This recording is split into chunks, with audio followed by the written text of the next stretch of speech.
Is the new Batman movie really a conspiracy to influence the presidential election? I kid you not. That is actually what Rush Limbaugh seems to be suggesting. In at number 5, Rush Limbaugh just claimed on his radio show that it is no accident that the name of the villain in The Dark Knight Rises is Bane, spelled B-A-N-E. The implication is that it was a politically motivated reference to Mitt Romney's one-time venture capital firm, Bain Capital, B-A-I-N.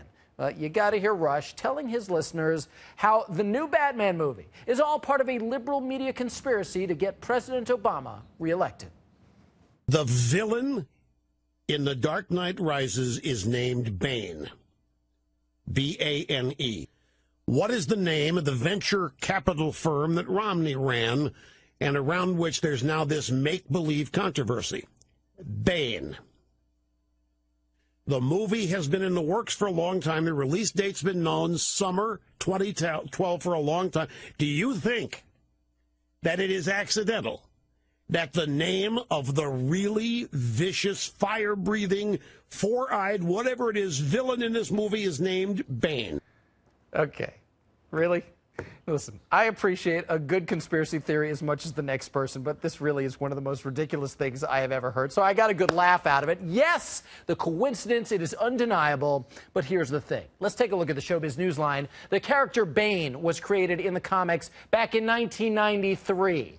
4 years later, he was featured in Batman and Robin, battling then Batman George Clooney. And the plot for The Dark Knight was reportedly outlined back in 2008. Of course, that is long before Mitt Romney was the presumptive Republican presidential nominee. With me in New York Tonight, TV and radio host Michael Billy, and in Atlanta is Chen Hobby, who's an entertainment reporter and co-host of The Burt Show. Michael, I know you were buying into Rush's theory that this had to be a conspiracy against Mitt Romney by the makers of The Dark Knight Rises. I mean, come on. Is he on pills again? This is ridiculous. I used to host a show. I used to host a political talk show. Look, this is another sign that the Republicans, the right wing, the talkers just have not a leg to stand on. I mean, to pull this out of their arsenal, this is ridiculous. It's completely made up, non-fact. The comic book guys, anybody who's a fan or a non-fan knows, look, obviously you said it yourself, the character has been around for a long time. Yeah. Totally ridiculous. Yeah. Nonsense. I actually love that he said this, and regardless of your political affiliation, it just makes him look silly. Jen, what are you thinking about this?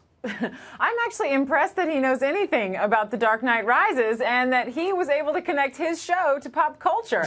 I think as a radio person myself, I'm pretty impressed how he could tie the two together and actually talk about pop culture on his political talk show. So kudos to Rush for knowing what's going on in pop culture, but I think this is a stretch, a serious stretch.